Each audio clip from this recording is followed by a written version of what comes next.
Buenos días, buenas tardes, buenas noches, buena madrugada. Independientemente de la hora en que estén viendo esto, bienvenidos.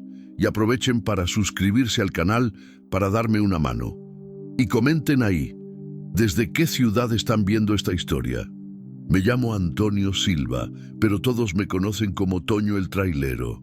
Tengo 52 años y llevo más de 30 recorriendo todo México, llevando carga de un lado para otro. Aquel día de octubre, el calor era infernal en la carretera federal 57 a la altura de San Luis Potosí. El sol golpeaba fuerte el parabrisas de mi Volvo blanco y el olor a diésel mezclado con el polvo del desierto entraba por las rendijas de la cabina. Estaba regresando de una entrega en Ciudad de México, llevando una carga de materiales de construcción con destino a Monterrey, Nuevo León. Era un viaje más, como tantos otros que había hecho en la vida. Pero algo ese día era diferente. Sentía un peso en el pecho que no conseguía explicar. Tal vez fuera la soledad que me acompañaba desde hacía 5 años, desde que mi Lupita murió de cáncer. La carretera estaba más vacía de lo normal para un día de semana. Solo pasaban algunos coches esporádicamente y, de vez en cuando, algún otro trailero que aceleraba y tocaba el claxon en saludo. Yo respondía automáticamente, pero mi cabeza estaba lejos. Pensaba en la casa vacía que me esperaba en Guadalajara, en los fines de semana largos, sin tener con quién hablar, en las comidas solitarias, en la mesa de la cocina. El radio del camión tocaba una canción de banda que hablaba de despecho y amor perdido. Lo apagué, irritado. No estaba con paciencia para oír cosas que removieran aún más mis sentimientos.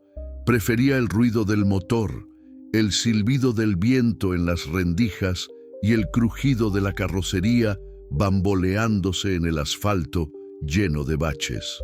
Eran casi las 5 de la tarde cuando resolví parar en una gasolinera para cargar combustible y comer algo. Mi estómago rugía hacía horas, pero había perdido la costumbre de sentir hambre de verdad. Comía por obligación, para mantener el cuerpo funcionando. La vida había perdido el sabor después de que Lupita se fue. La gasolinera era de esas pequeñas, a pie de carretera, con una fonda anexa que vendía quesadillas, sopes y café de olla. El despachador era un muchacho joven, flaco, que apenas levantó la vista cuando bajé del camión. Le pedí que llenara el tanque y fui hasta la fonda a pedir un café con un pan dulce. La dueña del establecimiento era una señora de unos 60 años, cabello canoso recogido en un chongo, delantal sucio de aceite y harina. Tenía un aire acogedor, de quien ya ha visto mucho en la vida. Mientras calentaba mi pan dulce, me sacó conversación. Se le ve con la cara de quien carga el mundo a cuestas, don Toño. Así no se puede. Me sorprendió que supiera mi nombre, pero luego recordé que estaba escrito en el lateral del camión. Sonreí sin mucho ánimo y respondí: «Es la vida, doña. Uno la va llevando como puede». «Llevando no, mi hijo. Uno tiene que vivirla. Si no, se convierte en un fantasma andando por ahí». Aquellas palabras me tocaron más de lo que esperaba. Pagué la cuenta, agradecí y volví al camión con un nudo en la garganta. La vieja tenía razón. Estaba volviéndome un fantasma, en serio. Andando por las carreteras de México sin sentir nada, sin ver nada, solo cumpliendo el trayecto. Volví a la carretera con esas ideas martillando en la cabeza. El sol comenzaba a descender en el horizonte, tiñendo el cielo de naranja y rojo.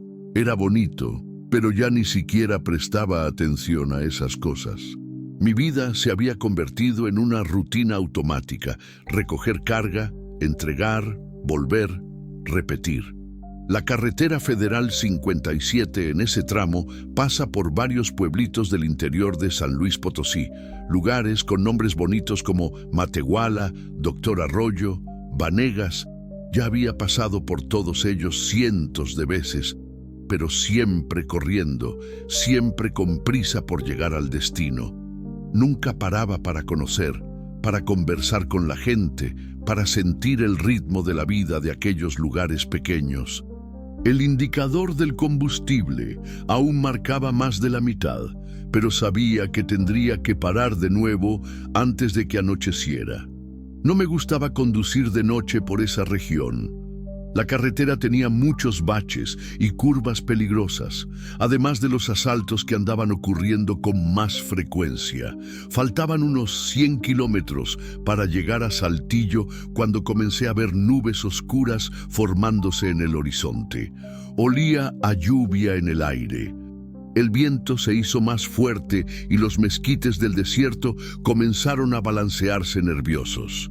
Iba a caer un aguacero, de esos que inundan la carretera y dejan el tráfico parado por horas. Aceleré un poco, intentando ganar tiempo antes de que llegara la lluvia. El camión rugía subiendo las lomas de la carretera, la carga bamboleándose en la carrocería. Sentí una punzada de preocupación.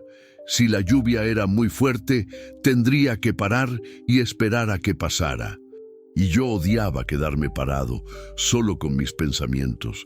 Fue cuando vi algo extraño al lado de la carretera, unos 500 metros más adelante. Parecía un coche parado en el arcén, medio torcido, como si se hubiera salido de la carretera rápidamente.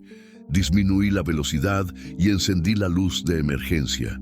Podía ser algún conductor con problemas en el coche, necesitando ayuda. Conforme me aproximé, vi que era un Tsuru rojo, medio viejo, con la puerta del conductor abierta. No había nadie en el coche. Aquello me dejó con un presentimiento malo. Paré el camión unos 50 metros más adelante y bajé para ver si encontraba a alguien. El primer trueno resonó a lo lejos. La lluvia no tardaría. Y yo no tenía idea de que, en aquellos próximos minutos, mi vida iba a cambiar para siempre. El viento aumentó de intensidad mientras me acercaba al Tsuru rojo abandonado. Los mezquites del desierto se balanceaban violentamente y hojas secas volaban por la carretera. El olor a tierra mojada ya comenzaba a subir, incluso antes de que cayeran las primeras gotas. Mi corazón latía más fuerte de lo normal. En 30 años de carretera, yo ya había visto de todo. Accidentes, asaltos, gente perdida, gente herida.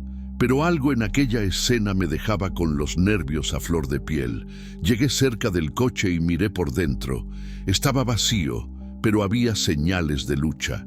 El asiento del conductor estaba medio echado para atrás, la llave aún en el contacto, y en el suelo del lado del copiloto había una bolsa de mano abierta con el contenido esparcido: labial, cartera, algunos papeles, monedas. El celular no estaba a la vista. ¿Hay alguien ahí?, grité mirando a los lados. ¿Necesita ayuda? Solo el viento respondió, haciendo un ruido extraño entre las hojas de los árboles. Era como si la propia naturaleza estuviera intentando avisarme de algo.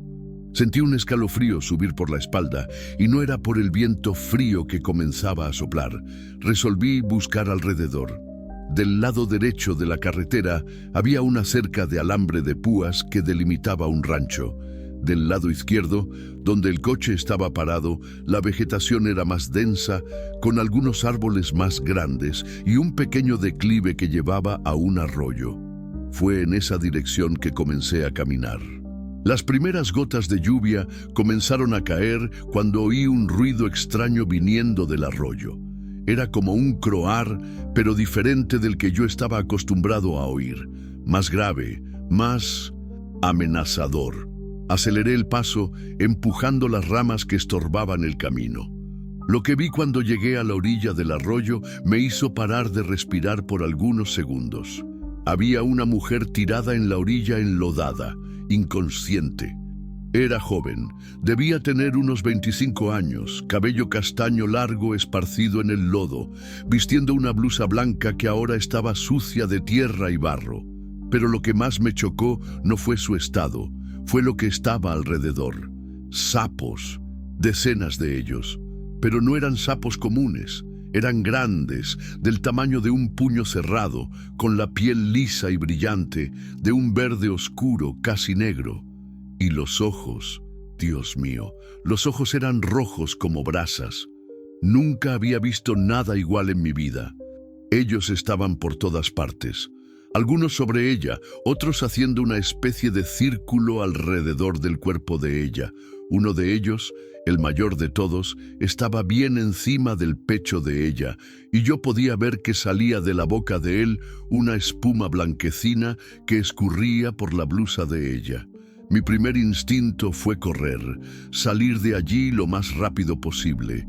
Aquello no era natural, no era normal, parecía cosa de película de terror. Pero cuando iba a dar media vuelta, la mujer gimió bajito, un sonido débil de dolor que llegó hasta mí incluso con el ruido del viento y de los sapos. Ella estaba viva. Miré alrededor buscando una rama, una piedra, cualquier cosa para alejar a aquellas criaturas. Encontré un pedazo de madera medio podrido, pero que servía. Me aproximé despacio, con el corazón latiendo como un tambor. ¡Fuera de ahí!, grité, golpeando el palo en el suelo. ¡Váyanse! Los sapos me miraron con aquellos ojos rojos espantosos, pero no se movieron. Era como si estuvieran protegiéndola a ella, o peor, como si estuvieran alimentándose. La idea me dio náuseas. Junté coraje y di un golpe fuerte cerca del sapo mayor, el que estaba sobre el pecho de la mujer. Él saltó y emitió un sonido que no era bien un croar, sino un silbido, como si fuera una serpiente. Los otros comenzaron a agitarse, saltando de un lado para otro, pero sin salir de cerca de ella. La lluvia aumentó de intensidad y la situación estaba volviéndose desesperadora. La mujer podía morir allí mismo si yo no hacía algo rápido. Respiré hondo, murmuré una oración que mi madre me enseñó cuando yo era niño y partí al ataque. Comencé a golpear el palo en el agua, haciendo ruido, gritando. Los sapos finalmente comenzaron a dispersarse, saltando en dirección al arroyo. Algunos resistieron, principalmente el mayor, que quedó mirándome con una agresividad que nunca vi en animal ninguno. Pero después de que le di unas 3 golpes bien cerca de él, él también se fue, siempre mirándome con aquellos ojos rojos diabólicos. Cuando finalmente conseguí acercarme a la mujer, mi respiración estaba descontrolada. La lluvia caía fuerte ahora, mezclándose con el sudor en mi rostro. Me arrodillé en el lodo al lado de ella y comprobé si estaba respirando. El pecho subía y bajaba despacio, pero ella estaba viva. «Señorita, ¿me escucha?», hablé, tocando levemente su hombro. Ella abrió los ojos lentamente. Eran castaños, bonitos, pero llenos de terror. Me miró por algunos segundos sin entender dónde estaba o quién era yo. Después intentó levantarse rápidamente y comenzó a temblar. «No, no, él va a encontrarme. Él dijo que...». Ella murmuraba entre lágrimas y temblores. «Calma, señorita, usted está segura ahora. Mi nombre es Antonio, soy trailero. La encontré aquí desmayada». «¿Qué pasó?». Ella me miró con los ojos desorbitados, aún en pánico, intentando procesar la situación. La lluvia mojaba nuestros rostros y el ruido de los sapos en el arroyo continuaba al fondo, más bajo ahora, pero aún presente. Los sapos, ellos estaban... Ella comenzó, pero paró, como si no creyera en lo que había vivido. «Yo vi, nunca vi cosa igual en mi vida, pero ahora usted necesita salir de la lluvia. Voy a llevarla al camión, ¿está bien?». Ella asintió con la cabeza, aún temblando. Intenté ayudarla a levantarse, pero sus piernas no tenían fuerza. Estaba muy débil, tal vez deshidratada o intoxicada por alguna cosa que aquellos sapos le habían hecho. «¿Usted consigue caminar?», pregunté. Creo que no», ella respondió con la voz débil. «Me siento muy mareada». No había elección. La tomé en brazos. Ella era liviana, más liviana de lo que parecía. Sentí el olor de tierra mojada y miedo en su cabello. Comencé a subir el declive de vuelta a la carretera, pisando con cuidado en la tierra que estaba volviéndose resbaladiza con la lluvia. A cada paso que yo daba, ella se agarraba más fuerte a mi camisa, como si tuviera miedo de que yo fuera a dejarla caer, o como si tuviera miedo de que aquellas criaturas vinieran atrás de ella de nuevo. «¿Cómo se llama usted?», pregunté, intentando mantenerla despierta. «Marina», ella respondió bajito. «Marina Santos. Marina, usted va a estar bien. Voy a llevarla a un hospital, ¿está bien?» «No», ella dijo con una urgencia que me sorprendió. «No puedo ir al hospital. Él va a encontrarme». «¿Quién, Marina? ¿Quién va a encontrarla?» Pero ella se había desmayado de nuevo en mis brazos. Cuando llegamos al camión, la lluvia caía a cántaros. Abrí la cabina y la coloqué en el asiento del copiloto con cuidado. Ella estaba mojada, sucia de lodo y muy pálida. Encendí el camión para calentar la cabina y agarré una toalla que siempre cargaba para intentar secarla un poco. Fue cuando reparé en las marcas. Había pequeñas marcas moradas en el cuello y en los brazos de ella, como si alguien la hubiera agarrado con fuerza, y en una de las manos arañazos que parecían frescos. Marina comenzó a volver en sí despacio. Abrió los ojos y me miró con gratitud, pero aún con mucho miedo. «Gracias», ella susurró. «Pensé que iba a morir allá». «¿Qué estaba haciendo usted en aquel lugar, Marina? ¿Y dónde está el dueño del coche rojo?» El rostro de ella cambió completamente, los ojos se llenaron de lágrimas y ella comenzó a temblar de nuevo. «Era mío», ella dijo. «El coche era mío. Yo estaba huyendo de él». «¿De él quién?», ella respiró hondo, como si necesitara juntar coraje para hablar. «Del hombre que yo creía que amaba, del hombre que casi me mata hoy». La lluvia golpeaba fuerte el techo de la cabina, creando un ruido constante que se mezclaba con el sonido del motor encendido. Ajusté el calentador y agarré una botella de agua que tenía en la hielera del camión. Marina aún temblaba, pero ya conseguía mantener la cabeza erguida. Le ofrecí el agua y ella bebió despacio, como si cada trago fuera una victoria. «Marina, nosotros necesitamos salir de aquí», hablé mirando la carretera que comenzaba a inundarse. «Esta lluvia está volviéndose peligrosa. Hay una gasolinera unos 15 kilómetros más adelante. Podemos esperar a que el aguacero pase allá». Ella asintió con la cabeza, pero vi el miedo volviendo a sus ojos. «¿Y si él está buscándome? ¿Y si él me encuentra?» «¿Quién es él, Marina? Usted necesita contarme lo que está pasando». Ella quedó en silencio por algunos segundos, mirando por la ventana empañada. Las lágrimas volvieron a escurrir por su rostro, mezclándose con el agua de la lluvia que aún goteaba de su cabello. «¿Usted va a la iglesia, don Antonio?» La pregunta me pilló desprevenido. Hacía tiempo que nadie me preguntaba eso. Iba. Mi esposa era muy católica. Nosotros íbamos todos los domingos a misa. Después que ella murió, medio que me alejé. «Pues sí», ella dijo con una sonrisa amarga. «Yo siempre fui evangélica, desde niña. Mi madre me llevaba a la Asamblea de Dios toda semana. Yo crecí creyendo que Dios tenía un plan perfecto para mi vida, ¿sabe? Que si yo oraba bastante, si yo fuera una buena cristiana, Él iba a darme un marido temeroso de Dios, una familia bendecida». Encendí el camión y salí despacio del arcén. La lluvia estaba tan fuerte que mal se veía la carretera. Encendí el intermitente y disminuí la velocidad. Marina continuó hablando, como si necesitara sacarlo todo fuera. Conocí a Rafael en la iglesia.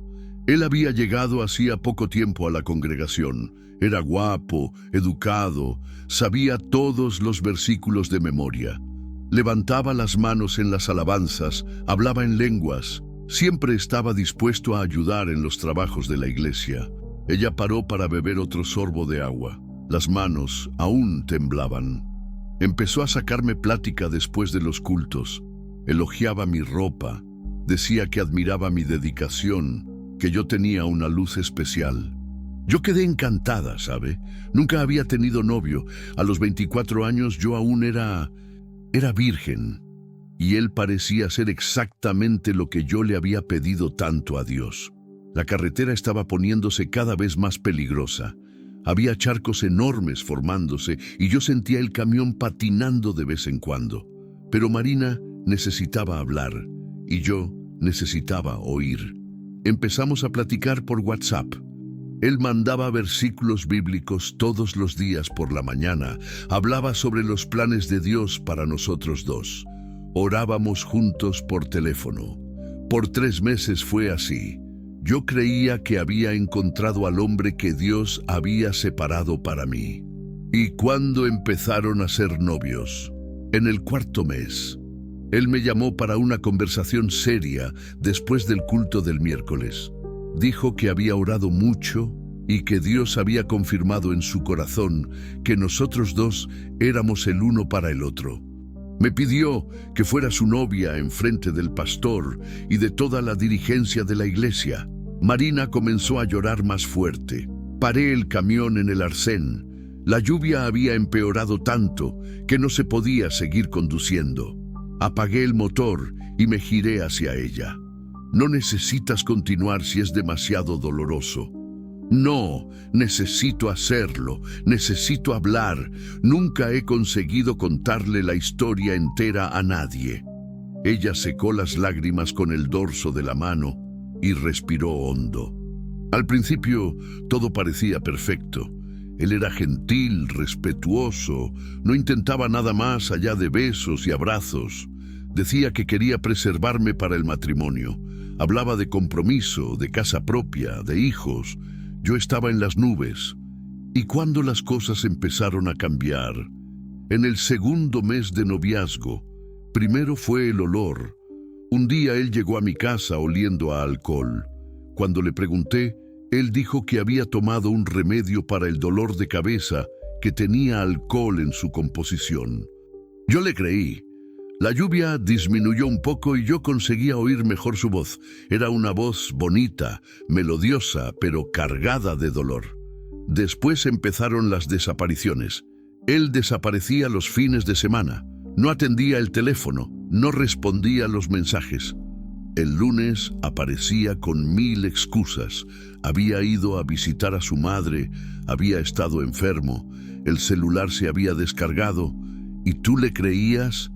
Quería creerle. Estaba enamorada. Y él siempre lloraba, pedía perdón, decía que yo era la única cosa buena en su vida, que sin mí él no era nada. Marina paró de hablar por un momento. Miró por las ventanas empañadas del camión, como si estuviera buscando a alguien en la carretera vacía. Un día encontré 2 botellas de tequila escondidas en la cajuela de su coche. Lo encaré. Primero lo negó. Después lloró como niño. Dijo que estaba luchando contra la bebida hacía años, que había recaído, pero que estaba buscando tratamiento, que yo era su última esperanza de cura. ¿Y te quedaste con él? Me quedé. Pensé que era la voluntad de Dios, que yo había sido puesta en su vida para ayudarlo, ¿sabe? Oré por él con más fuerza aún. Ayuné. Le pedí a toda la iglesia que orara. Creía que si yo tenía fe suficiente, Dios lo iba a curar. Su voz comenzó a fallar. Percibí que estábamos llegando a la parte más difícil de la historia. Pero él empeoró, ¿no es así? Mucho. Empezó a beber a escondidas durante la semana. Llegaba alterado a los encuentros. Se ponía agresivo con las palabras. Decía que yo era muy exigente, muy santa, muy latosa, que ningún hombre me iba a querer porque yo no sabía nada de la vida. Marina, yo empecé a definirme, don Toño. Dejé de comer bien, no conseguía dormir. Adelgacé 10 kilos en 2 meses. Mi madre vivía preguntando qué estaba pasando, pero yo me moría de vergüenza de contarle. En la iglesia, todo el mundo creía que nosotros éramos la pareja perfecta. La lluvia había parado casi completamente. Apenas algunas gotas caían en el parabrisas. Pero dentro de la cabina del camión, la tempestad continuaba fuerte en los ojos de Marina. Hubo una noche que yo llegué al fondo del pozo. Estaba en el baño de casa, arrodillada en el suelo frío, con la Biblia abierta en el Salmo 91. Lloré tanto que pensé que iba a morir ahogada en mis propias lágrimas. Oré: Dios, dame fuerza para salir, aunque duela, aunque ame. Ayúdame a no destruirme intentando salvar a quien no quiere ser salvado. Ella hizo una pausa, como si estuviera reviviendo aquel momento. En la semana siguiente, él apareció borracho en mi casa. Era un lunes por la noche. Mi madre se había ido a dormir. Él empezó a gritar. Decía que yo era una hipócrita, que me creía mejor que todo el mundo. Rompió un portarretrato nuestro que estaba en la mesa de la sala. Marina comenzó a temblar de nuevo, más fuerte que antes. Fue ahí que él dijo la frase que yo nunca voy a olvidar. Tú no eres nada sin mí, Marina. Nunca vas a encontrar a otro hombre. Eres fea, latosa y no sabes nada de la vida. ¿Quién va a querer a una virgen de 25 años que solo sabe rezar? Sentí una rabia subiendo por el pecho, el tipo de rabia que yo no sentía hacía mucho tiempo. ¿Y te fuiste? En aquella madrugada misma. Preparé una maleta pequeña. Dejé el anillo de compromiso encima de la Biblia de él, que estaba en la mesa, y me fui. Volví a la casa de mi madre. «¿Hiciste bien?» Pensé que sí. Quedé 2 semanas en silencio, intentando recomponerme.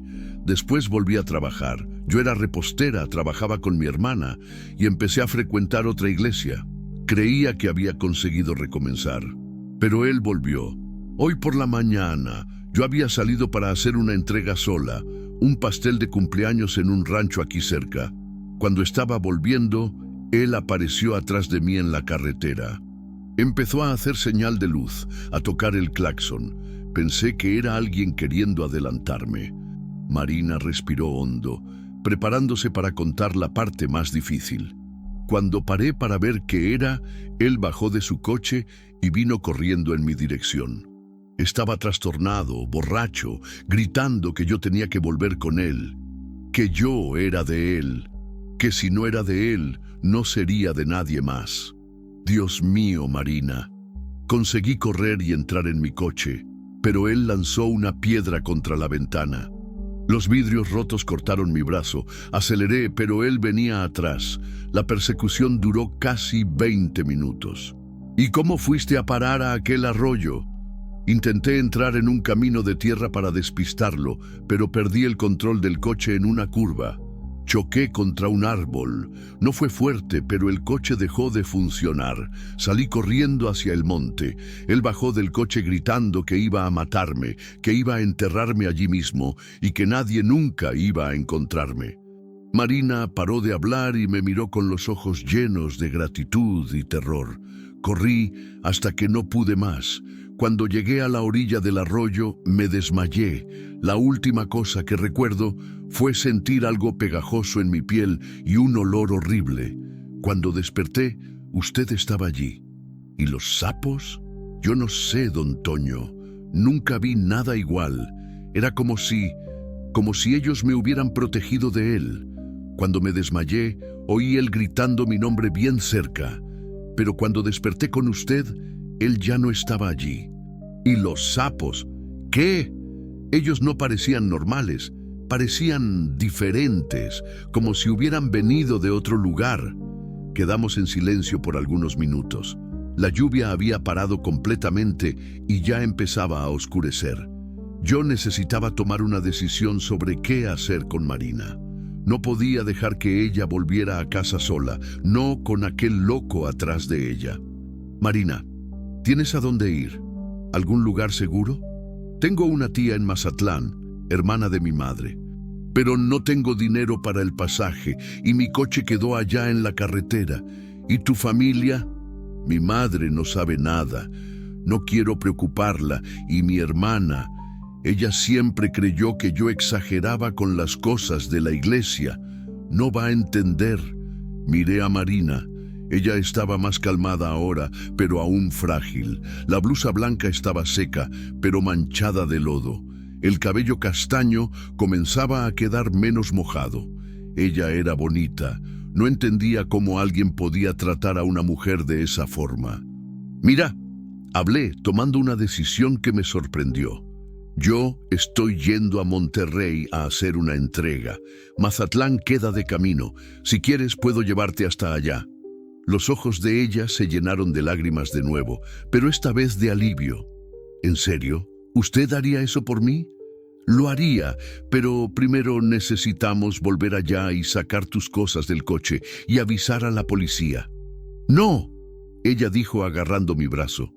Por favor, no llame a la policía. Él conoce a mucha gente en la ciudad. Y en su iglesia, todo el mundo cree que él es un santo. Nadie va a creerme. Marina, él te persiguió, te amenazó. Lo sé, pero ahora yo solo quiero desaparecer.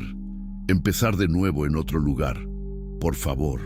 Miré en sus ojos y vi una determinación que no estaba allá antes. Marina había tomado una decisión, no iba a ser más víctima. Está bien, vamos a sacar tus cosas e irnos de aquí. Gracias, don Toño. Dios lo puso en mi camino. Encendí el camión y volví a la carretera. Pero una cosa me incomodaba. Cuando encontré a Marina en el arroyo, algo en aquellos sapos no era natural. Y tengo la sensación de que nuestra jornada hasta Mazatlán no iba a ser tan simple como yo imaginaba. La carretera estaba encharcada, pero ya se podía pasar. Los faros del camión cortaban la oscuridad que comenzaba a formarse. Eran casi las 7 de la noche y el cielo aún estaba cargado de nubes pesadas. Marina quedó quieta durante el trayecto de vuelta, mirando por la ventana con una expresión que mezclaba miedo y determinación. ¿Estás segura de que quieres hacer esto?, pregunté cuando llegamos cerca del lugar donde el Tsuru estaba parado. Podemos comprar tus cosas en Mazatlán, yo puedo adelantar el dinero. No, ella respondió firme. Hay cosas importantes allá. Documentos, algunos recuerdos de mi madre, y necesito mi celular para avisarle a mi tía que estoy yendo. Paré el camión a unos 100 metros del coche de ella. A la distancia, el Tsuru rojo parecía un fantasma abandonado al lado de la carretera. Agarré una linterna del compartimento de herramientas y chequé si tenía batería. «Quédate aquí en el camión», hablé. «Voy a ir a sacar tus cosas». «No», ella dijo agarrando mi brazo con fuerza. «No me dejes sola. Si él vuelve». La miré y vi el terror volviendo a sus ojos. Marina estaba realmente asustada. Un miedo profundo que iba más allá de lo que ella me había contado. Había algo más en toda esa historia. Está bien, pero tú te quedas a mi lado todo el tiempo. Y si yo te mando correr, tú corres. ¿Entendido? Ella asintió. Bajamos del camión juntos. El aire estaba pesado, cargado de la humedad de la lluvia que había pasado. El olor a tierra mojada se mezclaba con algo más. Algo que yo no conseguía identificar. Era como si el propio aire estuviera diferente allí. Llegamos al Tsuru y yo iluminé el interior con la linterna. Todo estaba como yo lo había dejado antes. La bolsa de Marina esparcida en el suelo, algunos papeles mojados, la llave aún en el contacto. «Saca tus cosas rápido», hablé, manteniendo la linterna encendida mientras ella juntaba sus pertenencias. Fue cuando oí el ruido. Era un croar, pero no venía del arroyo, venía de atrás de nosotros, de la dirección de la carretera. Me giré despacio y casi dejé caer la linterna. Había decenas de aquellos sapos extraños esparcidos por el asfalto, unos 50 metros más adelante. Ellos estaban parados como si estuvieran esperándonos.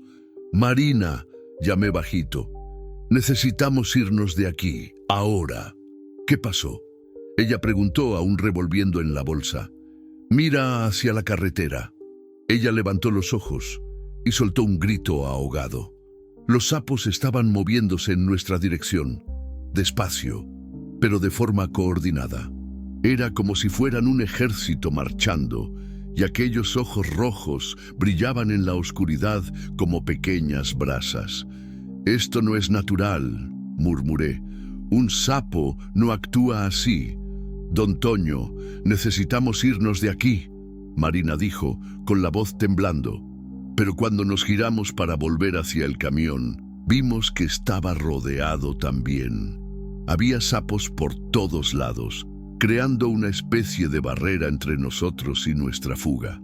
«Cálmate», hablé, más para mí mismo que para ella. «Vamos a salir despacio, sin movimientos bruscos». Empezamos a caminar en dirección al camión, pasando por entre los sapos.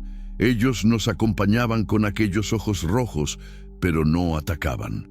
Era como si estuvieran estudiándonos, intentando entender nuestra intención. Estábamos a unos 20 metros del camión cuando oímos el sonido de un motor aproximándose. Faros aparecieron en la curva, viniendo en nuestra dirección. Mi corazón se disparó. Si fuera el exnovio de Marina, la situación iba a ponerse mucho peor. «¡Es él!», Marina susurró, paralizada de miedo. El coche pasó directo por nosotros, pero disminuyó la velocidad cuando el conductor vio la cantidad de sapos en la carretera. Era un sedán plateado, con un hombre solo dentro. No era el tipo del que Marina estaba huyendo, pero aún así se encendió la alerta en mi pecho.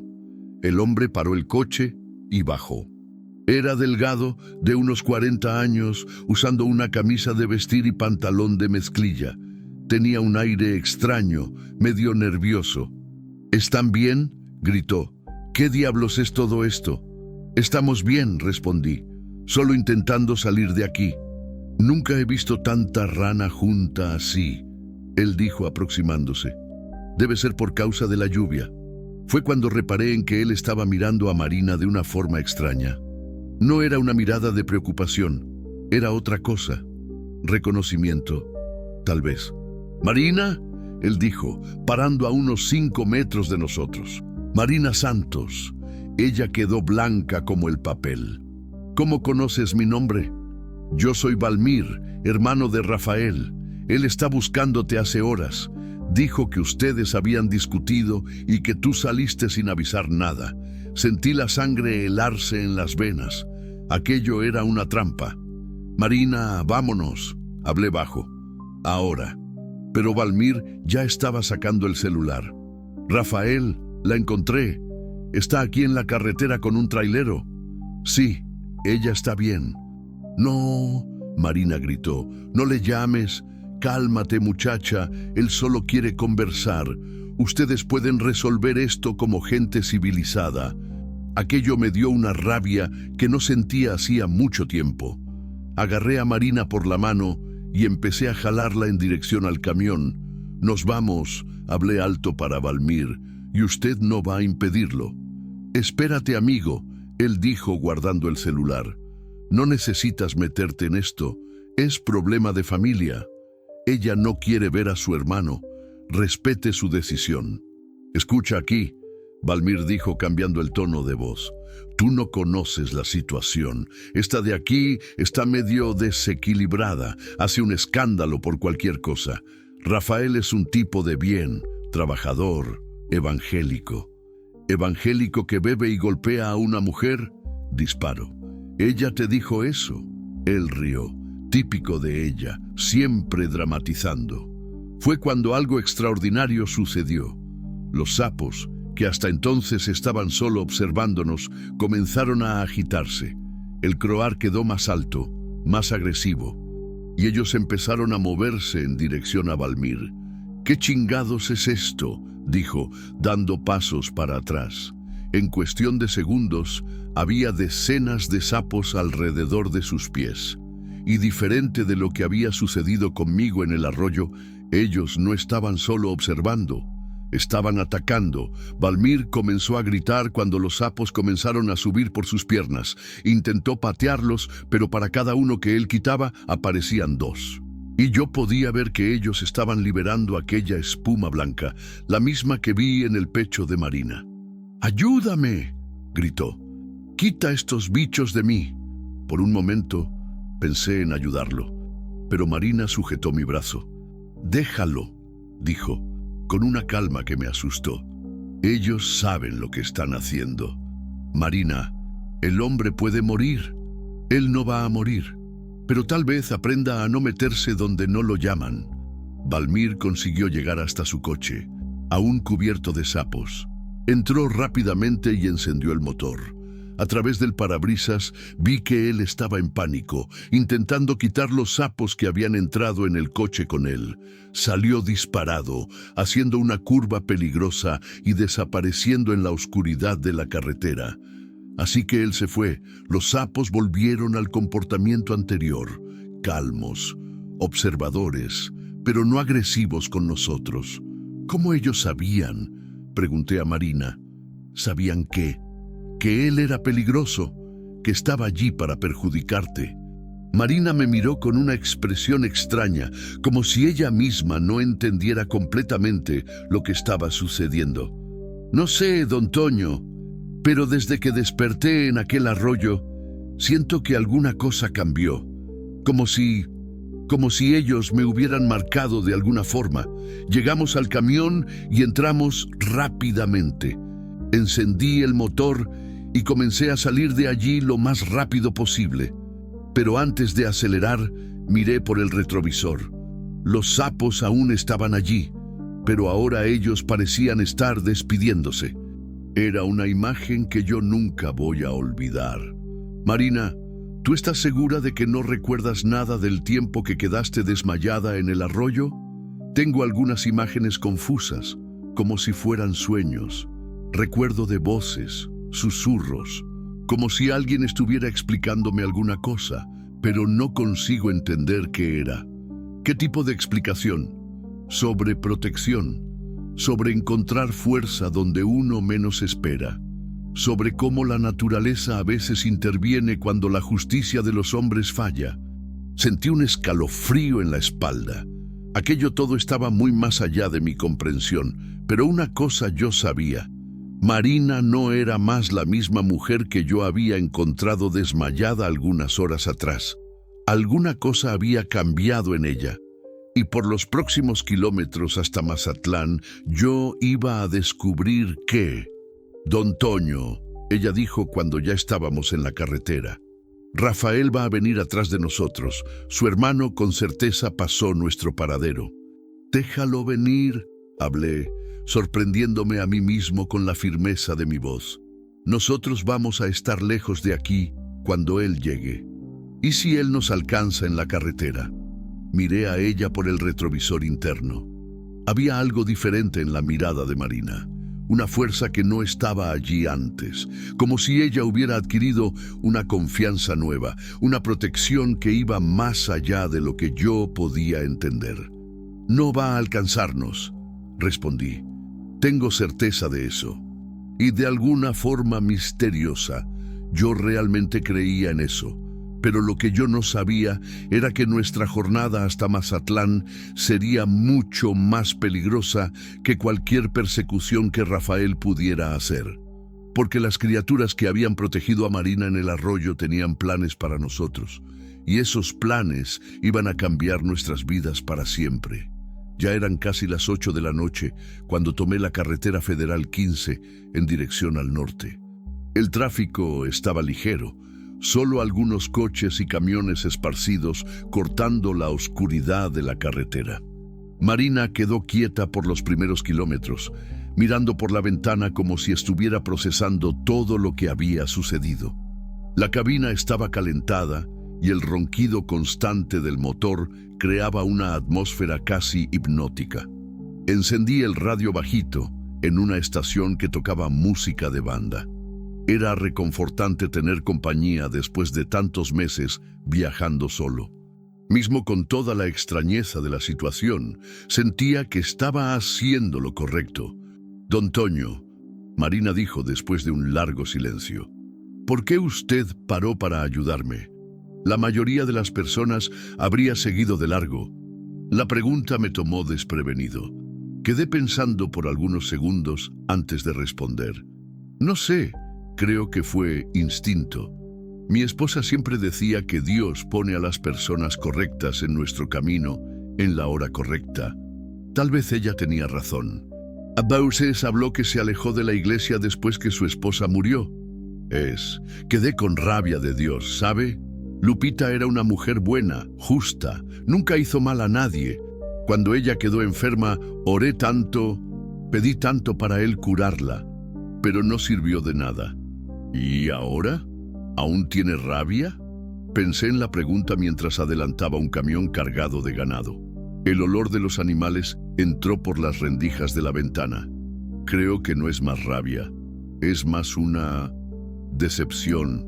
Como si Dios me hubiera abandonado cuando yo más necesité. Yo entiendo, Marina dijo bajito. También me sentí así. Cuando descubrí que Rafael bebía, pensé que tal vez yo no tuviera fe suficiente, que si yo orara más, ayunara más, él iba a ser curado. ¿Y qué piensas ahora? Que Dios no es responsable por las elecciones malas que las personas hacen.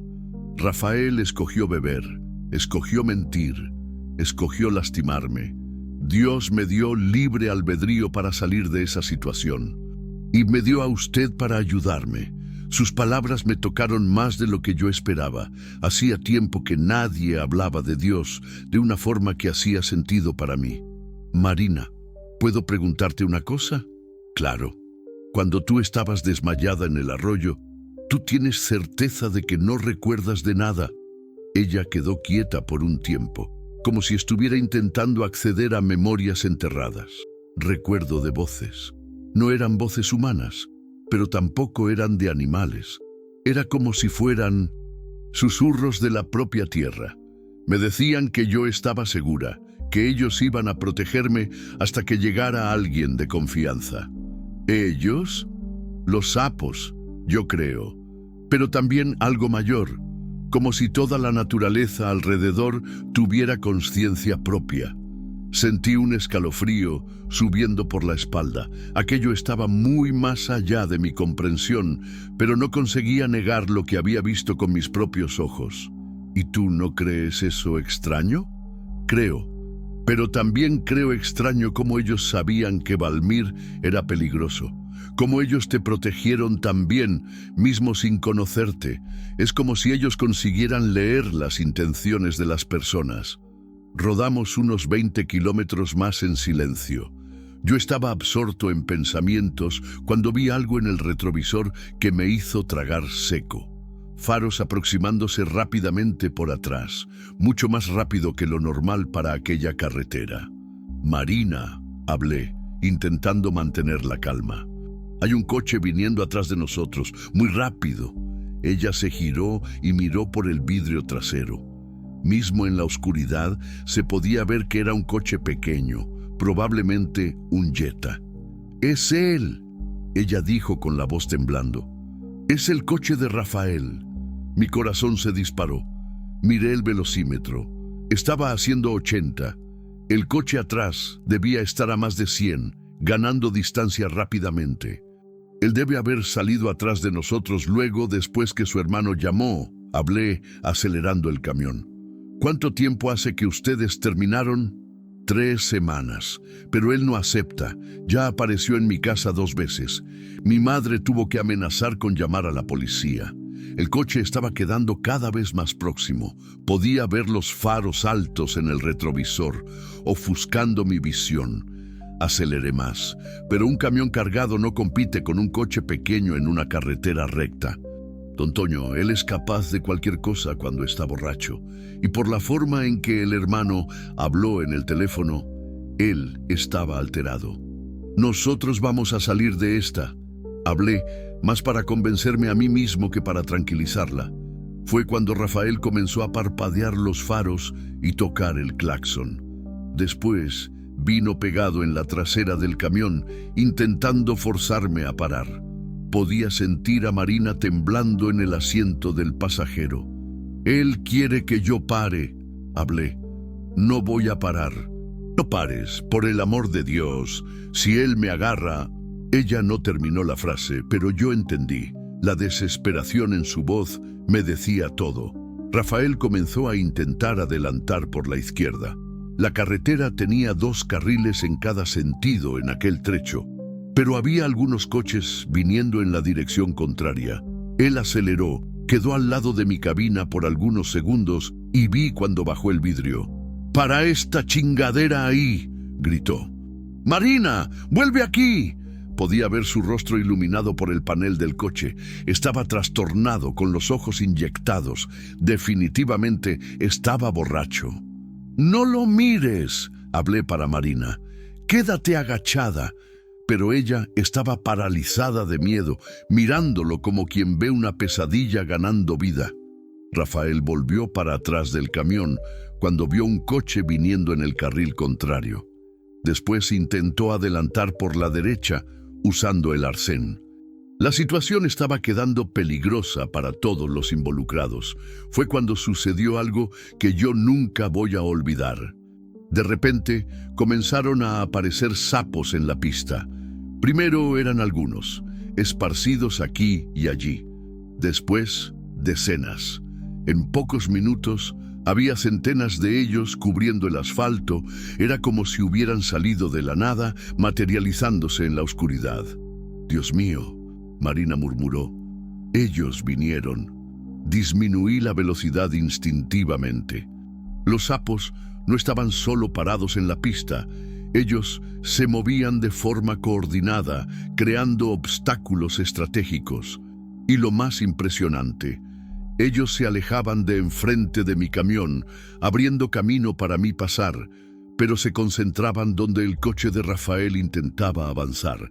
Vi por el retrovisor cuando él perdió el control. Su coche derrapó cuando intentó desviar de un grupo de sapos, chocó en el guardarraíl y paró en el arcén. No fue un accidente grave, pero fue suficiente para darnos una ventaja. «Ellos nos salvaron», Marina dijo sin creer en lo que estaba viendo. «¿Cómo ellos sabían dónde nosotros estábamos?», pregunté, aún intentando procesar lo que había sucedido. «No sé, pero siento que ellos están conectados conmigo de alguna forma. Desde que desperté en el arroyo, aceleré nuevamente, aprovechando la ventaja. En el retrovisor vi a Rafael saliendo del coche, aparentemente ileso, pero probablemente furioso. Iba a tardar un tiempo para él conseguir sacar el coche de allá y volver a perseguirnos. Rodamos unos 15 kilómetros más antes de que yo consiguiera relajarme un poco. Marina aún temblaba, pero parecía más calma. «Marina, necesito preguntarte una cosa, y quiero que tú seas sincera conmigo. ¿Puedes preguntar? ¿Tú crees que esos sapos son normales?» Ella rió, pero no era una risa alegre. Era la risa de quien perdió las referencias de lo que es normal y de lo que no es. ¿Normal? Don Toño, un sapo no sale de la nada para proteger personas. Un sapo no tiene ojo rojo. Un sapo no actúa en grupo como si fuera un ejército. Nada de eso es normal. Entonces, ¿qué crees que son? Creo que son guardianes, espíritus de la naturaleza tal vez, o mensajeros, no sé. Solo sé que desde que desperté en aquel arroyo, siento que tengo una misión. ¿Qué misión? Aún no lo sé. Pero siento que nuestra ida para Mazatlán no es solo para alejarme de Rafael, es para alguna cosa mayor. Paré en una gasolinera en Culiacán para abastecer y para que Marina usara el baño. Eran casi las 10 de la noche y el movimiento estaba ligero. Solo algunos tráileros haciendo lo mismo que nosotros, una parada técnica en la jornada. Mientras el empleado llenaba el tanque, reparé que Marina estaba diferente. Caminaba con más confianza, mantenía la cabeza erguida. Era como si ella hubiera encontrado una fuerza interior que no tenía antes. «¿Cómo te sientes?», pregunté cuando ella volvió del baño. «Extrañamente bien. Por primera vez en meses no siento miedo. Es como si supiera que estoy protegida». «¿Protegida por los sapos?» «Por los sapos y por usted, y tal vez por algo mayor que yo aún no entiendo completamente». Volvimos para la carretera. Faltaban aún unas 3 horas hasta Mazatlán, pero yo estaba dispuesto a rodar la noche toda si fuera necesario. Marina merecía llegar en seguridad a la casa de su tía. «Don Toño», ella dijo cuando ya estábamos de vuelta en la pista, «¿puedo contarte una cosa que nunca le conté a nadie?» «Puedes. Cuando yo era niña, mi abuela siempre decía que yo tenía un don especial. que conseguía comunicarme con los animales de una forma diferente. Mi madre creía tonterías, cosa de vieja supersticiosa, pero la abuela Benedita insistía en que yo era especial. ¿Y tú creías? En la época no, pero ahora, no sé, tal vez ella tenía razón. Tal vez yo siempre tuve esa conexión y nunca supe cómo usarla. Y ahora, ¿sabes? Estoy aprendiendo. Y usted me está ayudando en eso también. ¿Yo? ¿Cómo? Siendo corajudo lo suficiente para ayudarme, dándome seguridad para descubrir quién yo realmente soy, además de aquella niña asustada que Rafael casi destruyó. Miré a Marina por el retrovisor interno. Ella estaba mirando por la ventana, observando el paisaje nocturno del desierto. Había una serenidad en su rostro que no estaba allí algunas horas atrás. Marina, ¿tú tienes miedo de lo que puede suceder cuando nosotros lleguemos en Mazatlán? No, ella respondió sin vacilar. Por primera vez en la vida, no tengo miedo del futuro. Siento que estoy siguiendo el camino correcto. Era casi medianoche cuando vi las luces de Mazatlán en el horizonte. La capital de Sinaloa se extendía como un mar de puntos luminosos en la oscuridad del desierto. Era bonito, pero también me dejaba un poco triste. Significaba que mi jornada con Marina estaba llegando al fin. Pero yo estaba engañado. Nuestra jornada juntos estaba apenas comenzando, y lo que nos esperaba en Mazatlán iba a cambiar nuestras vidas de una forma que yo jamás podría imaginar. Capítulo 6. Señales en la capital. Entramos en Mazatlán por la avenida Miguel Alemán, la principal de la ciudad. Mismo siendo madrugada, aún había movimiento.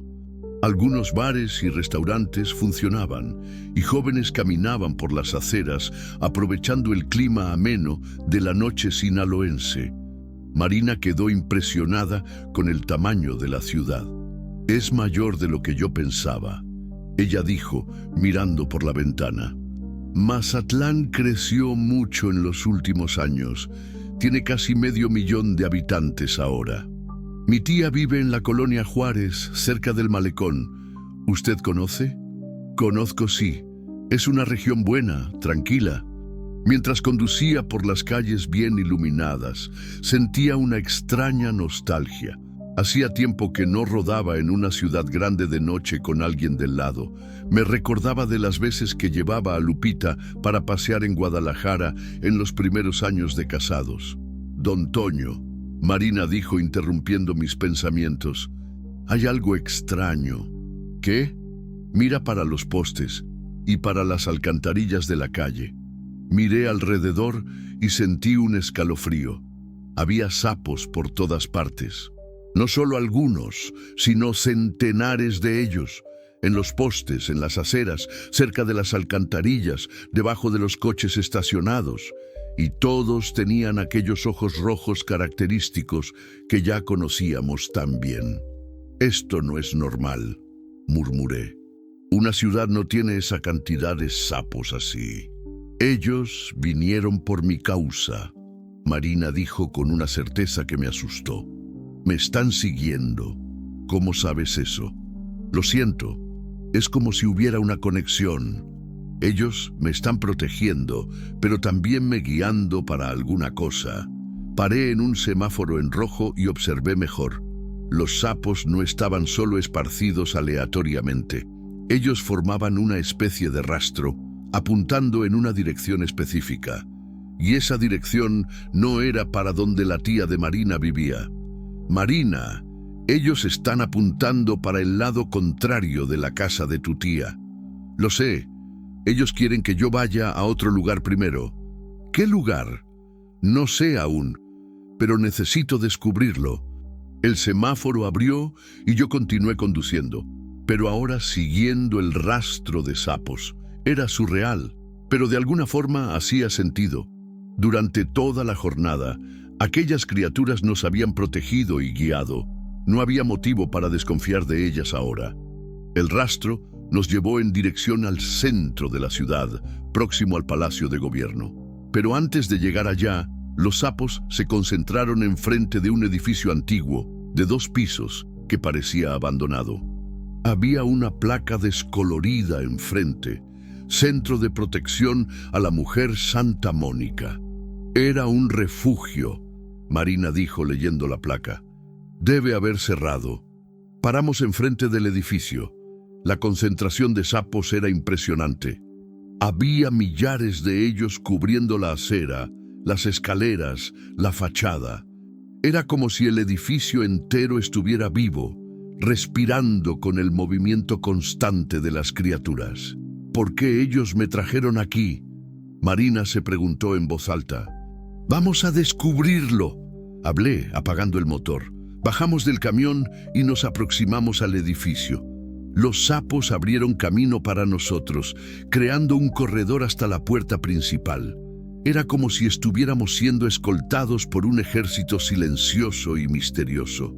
La puerta estaba trancada, pero había una ventana abierta en el primer piso. Marina miró para arriba y después para mí. Necesito entrar ahí. Marina, eso puede ser peligroso. Nosotros no sabemos lo que hay allá dentro. Los sapos no me traerían para un lugar peligroso. Ellos me están protegiendo. Ella tenía razón. Durante todo el día, aquellas criaturas habían demostrado una capacidad increíble de distinguir entre personas que representaban peligro y personas que eran seguras. Encontramos una puerta trasera que estaba entreabierta. Entramos con cuidado, usando la linterna de mi celular para iluminar el camino. El interior del edificio estaba empolvado, pero conservado. Parecía que había cerrado recientemente. En la planta baja había una recepción, algunas salas que debían ser usadas para atención y una cocina comunitaria. Subimos para el segundo piso, donde quedaban los dormitorios. Era un lugar simple, pero acogedor. Se podía imaginar a mujeres y niños viviendo allí, reconstruyendo sus vidas después de situaciones difíciles. ¿Por qué cerró? Marina preguntó, más para sí misma. Fue cuando encontramos un cuadro en la pared del corredor. Era una foto de la inauguración del centro, datada de 5 años atrás. Había una mujer anciana cortando la cinta, cercada por autoridades locales y mujeres que parecían ser las primeras refugiadas. Marina paró enfrente de la foto y quedó mirando fijamente. Don Toño, ¿usted está viendo eso? ¿Qué? La mujer de la foto, la que está cortando la cinta. Miré más de cerca. Era una señora de cabellos blancos, rostro bondadoso, usando un vestido simple pero elegante. Tenía algo familiar en ella, pero no conseguía identificar qué. Ella se parece con alguien que tú conoces. Conmigo, Marina dijo sin respirar. Ella se parece conmigo, pero 50 años más vieja. Miré de nuevo y sentí un choque. Marina estaba cierta. Los ojos, la forma del rostro, hasta la expresión. Era como si estuviéramos mirando para una versión futura de ella. Eso es imposible, murmuré. Tiene una plaquita debajo de la foto. Marina dijo, aproximándose más. Doña Benedita Santos, fundadora y mantenedora del Centro de Protección a la Mujer Santa Mónica. Marina quedó blanca como el papel.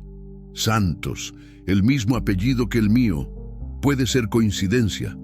No es coincidencia. Benedita era el nombre de mi abuela, la misma que decía que yo tenía un don especial. Sentí las piernas quedando flacas.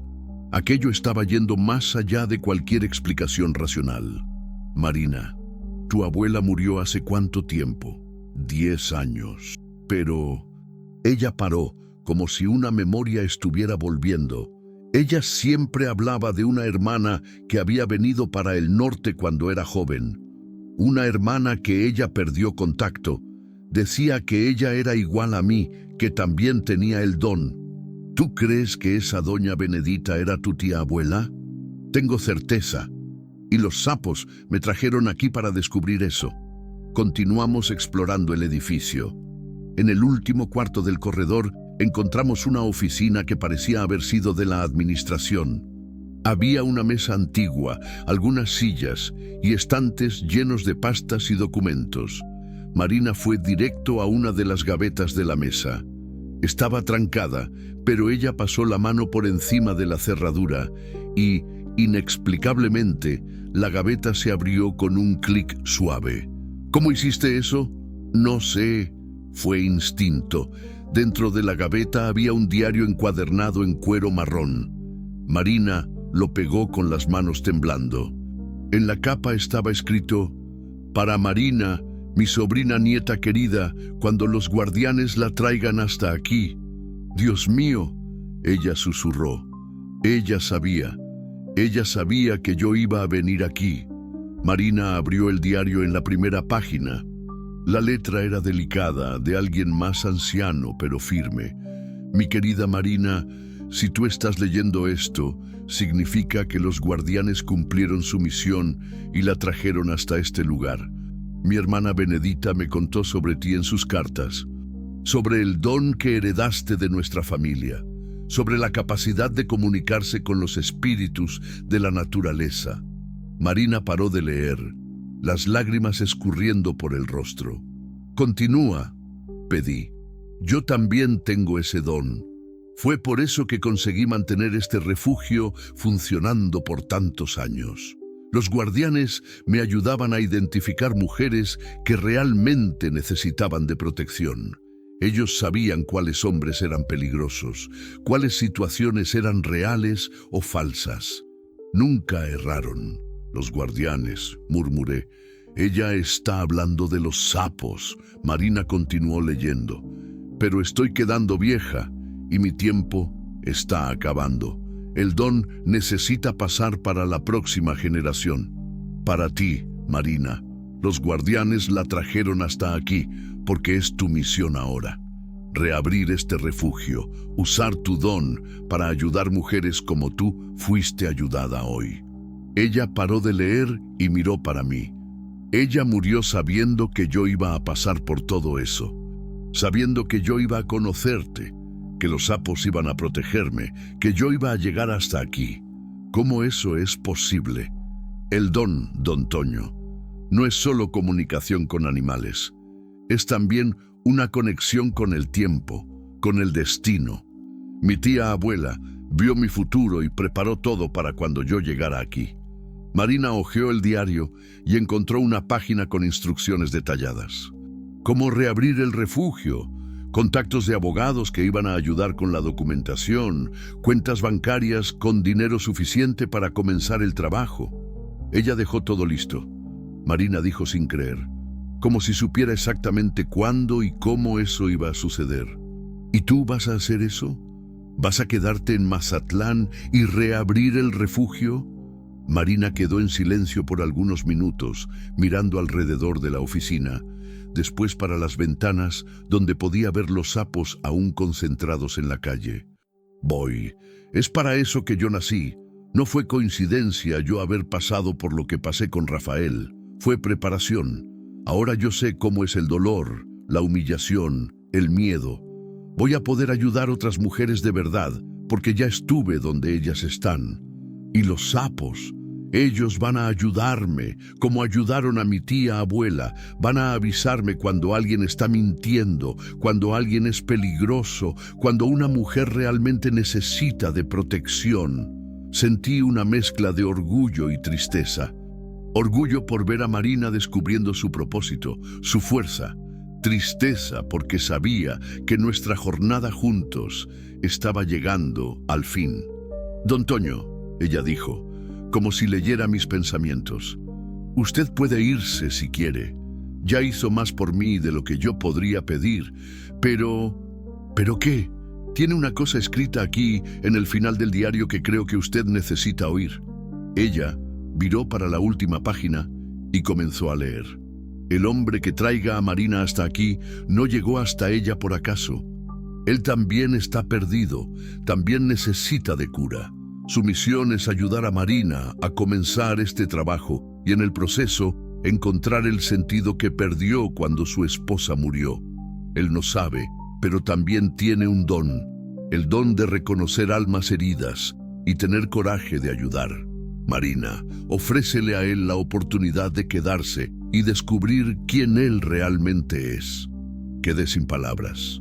¿Cómo aquella mujer, muerta hace más de un año, sabía sobre mi vida, sobre Lupita, sobre mi búsqueda por sentido?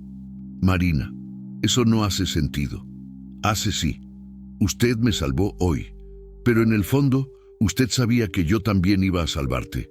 Por eso paró para ayudarme. Su corazón reconoció que nosotros dos necesitábamos el uno del otro.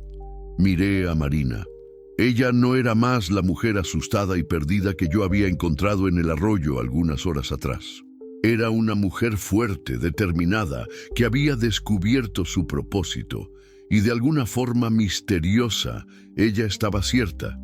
Yo también necesitaba de cura. Tú estás pidiéndome para quedarme en Mazatlán y ayudarte a reabrir el refugio. Estoy pidiéndote para que encuentres lo que estabas buscando en las carreteras de México: paz, sentido, una razón para despertar por la mañana. Usted puede continuar trabajando como trailero, pero teniendo un lugar para volver, una familia para cuidar. ¿Familia? Las mujeres que vamos a refugiar, los hijos de ellas. Usted puede ser el padre, el abuelo, el tío que muchas de ellas nunca tuvieron. Puede ser la protección que ellas van a necesitar. Miré por la ventana. Los sapos aún estaban allí, pero ahora parecían más calmos, como si supieran que su misión estaba cumplida. En el horizonte, las primeras luces del amanecer comenzaban a aparecer. Don Toño, Marina dijo pegando mi mano, usted salvó mi vida hoy. Deja que yo intente salvar la tuya también. Eran casi las 6 de la mañana cuando salimos del edificio. Los sapos habían desaparecido como si nunca hubieran existido. Las calles de Mazatlán volvieron a la normalidad, con el movimiento matinal de la ciudad despertando para un día más. Pero para mí y para Marina no era más un día cualquiera, era el primer día de nuestras nuevas vidas. 3 meses después de aquel día que cambió todo, yo estaba parado en el balcón del Centro de Protección a la Mujer Santa Mónica, observando a Marina coordinar la llegada de una familia más.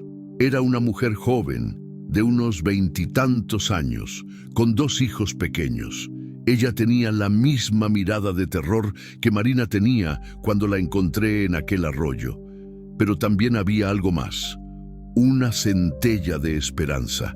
El refugio estaba funcionando hacía 6 semanas.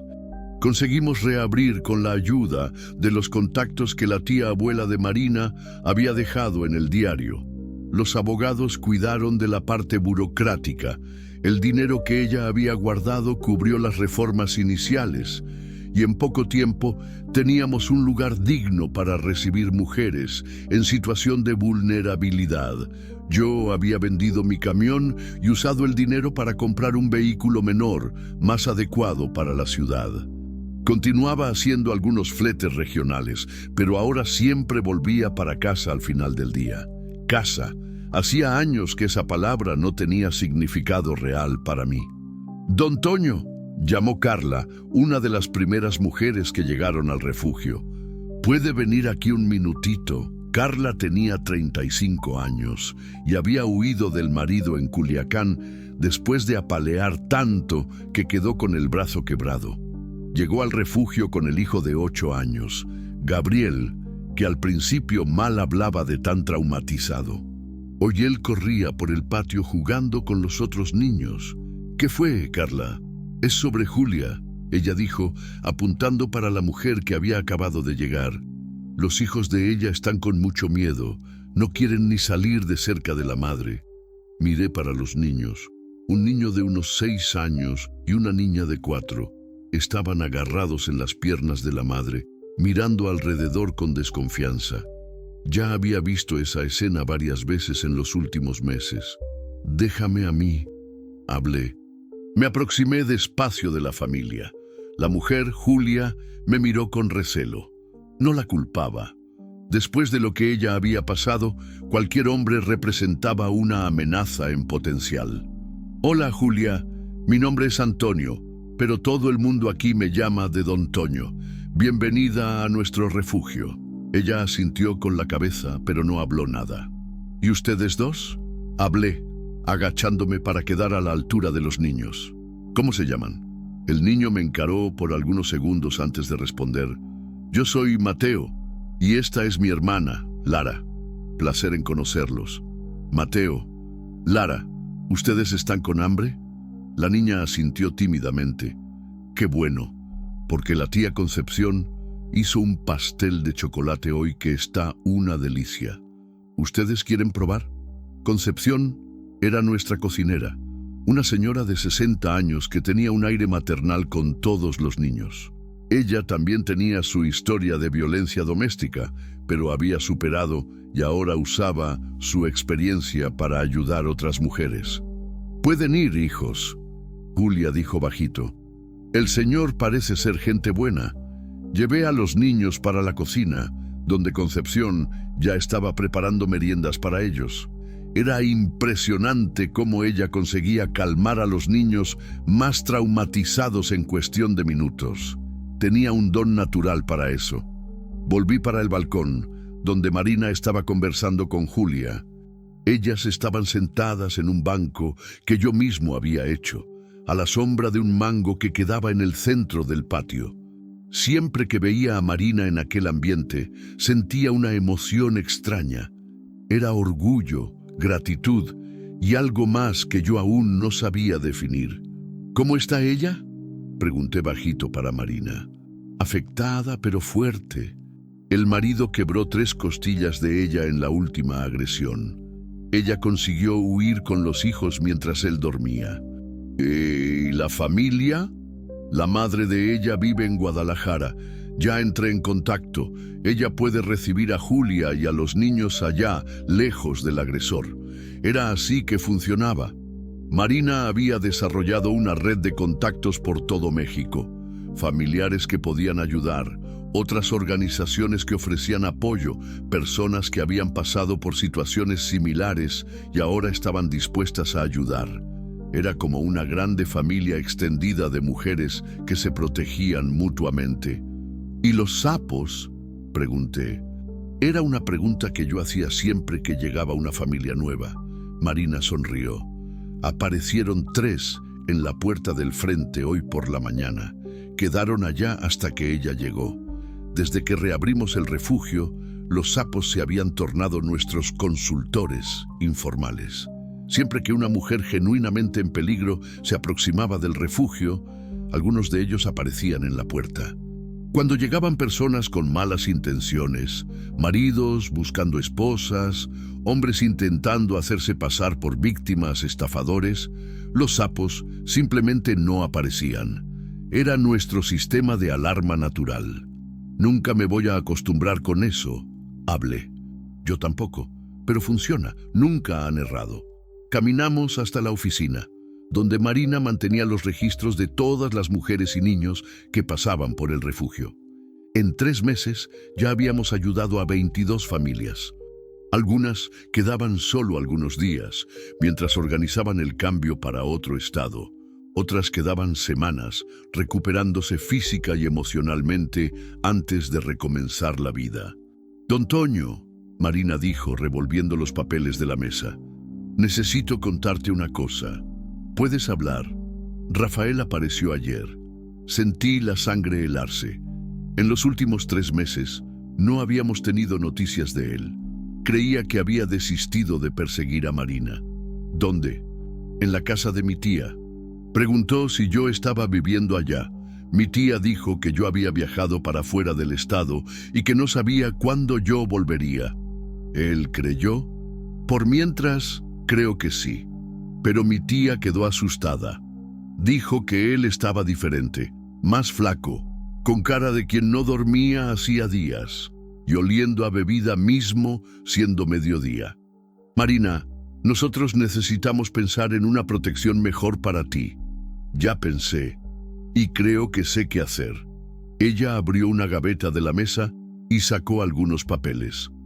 Ken son documentos de cambio de nombre. El abogado consiguió acelerar el proceso por causa de la situación de violencia doméstica. Miré los papeles. Donde antes estaba escrito Marina Santos, ahora leía Marina Benedita Santos Silva. Adoptaste el nombre de tu tía abuela, y el tuyo también, Silva. Si tú estás de acuerdo, claro. Quedé sin palabras por algunos segundos. Era más que un cambio de nombre, era una declaración. Marina, ¿tú tienes certeza de eso? Tengo. Tú eres mi familia ahora, don Toño, la única familia que escogí tener, y quiero que sea oficial. Sentí los ojos llenándose de lágrimas. Hacía tanto tiempo que alguien no me consideraba familia. Pero nosotros no estamos casados. No necesitas ser. Tú eres mi padre de corazón, el hombre que me salvó y me dio una nueva vida. Quiero cargar tu nombre. En aquel momento, entendí lo que Lupita siempre decía sobre Dios, poner a las personas correctas en nuestro camino. Marina había aparecido en mi vida cuando yo más necesitaba de un propósito, y yo había aparecido en la vida de ella cuando ella más necesitaba de protección y familia. Claro que estoy de acuerdo. Hablé, abrazándola. Va a ser un honor tenerte como hija. Quedamos abrazados por algunos minutos. Era un momento de profunda emoción y gratitud. Cuando nos separamos, Marina estaba sonriendo con lágrimas en los ojos. Tiene una cosa más, ella dijo. ¿Qué? El presidente municipal quiere encontrarnos.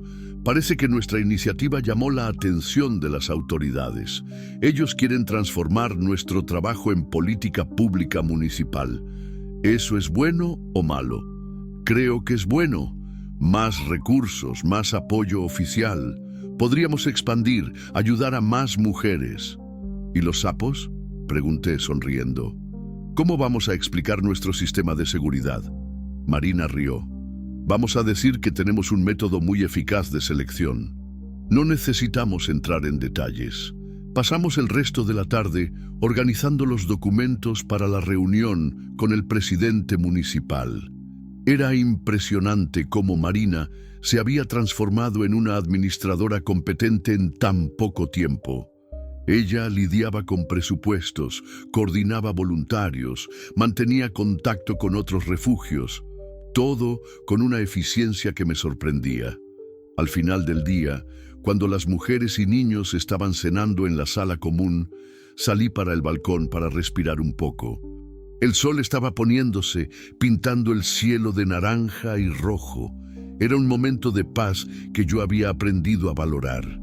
¿Pensando en qué?, Marina preguntó, apareciendo a mi lado. En cómo la vida cambia rápido. 3 meses atrás, yo estaba perdido en la carretera, sin saber para dónde ir. Hoy tengo una casa, una familia, un propósito. Y en cómo a veces uno necesita pasar por el infierno para llegar al cielo. Ella completó. ¿Te arrepientes de alguna cosa? ¿De Rafael? ¿Del sufrimiento que pasaste? Marina quedó pensativa por un momento. No, si yo no hubiera pasado por todo aquello, no estaría aquí hoy. No sabría cómo ayudar a esas mujeres de verdad. El dolor me enseñó compasión, el miedo me enseñó coraje, la humillación me enseñó dignidad. ¿Y yo? ¿Crees que yo aprendí alguna cosa? Tú aprendiste a amar de nuevo, de una forma diferente, más amplia. Tú amas a cada mujer que pasa por aquí como si fuera hija tuya, a cada niño como si fuera nieto.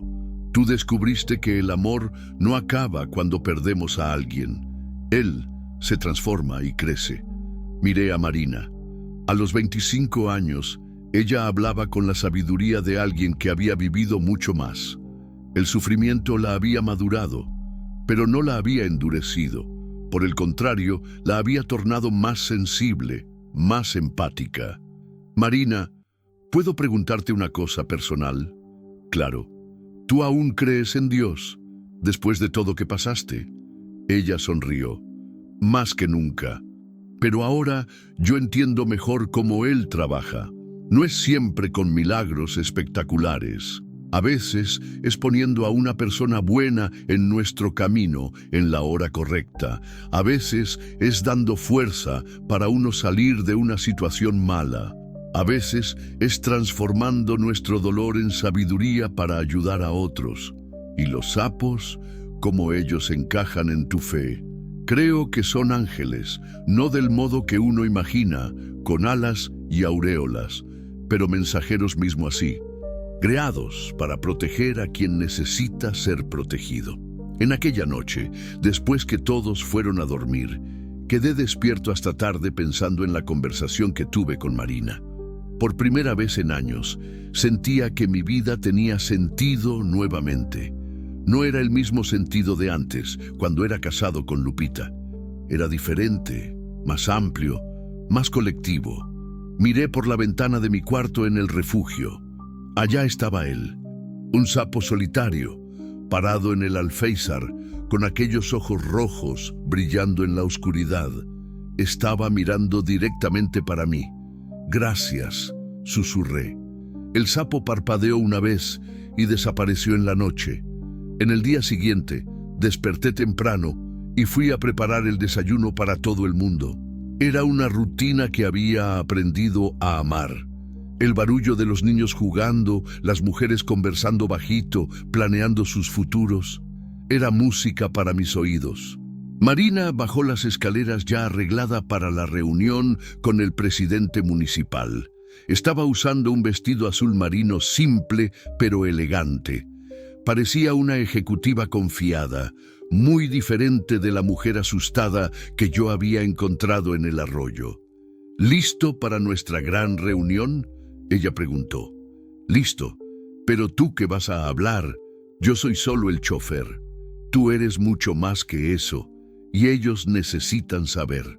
Salimos juntos para lo que sería un paso más en nuestra jornada de transformación. Y mientras conducía por las calles de Mazatlán, yo sabía que nuestra historia aún estaba siendo escrita. Lo mejor aún estaba por venir. La reunión con el presidente municipal estaba marcada para las 10 de la mañana en el ayuntamiento de Mazatlán. Era un lunes soleado de diciembre y la ciudad bullía con el movimiento típico del final del año.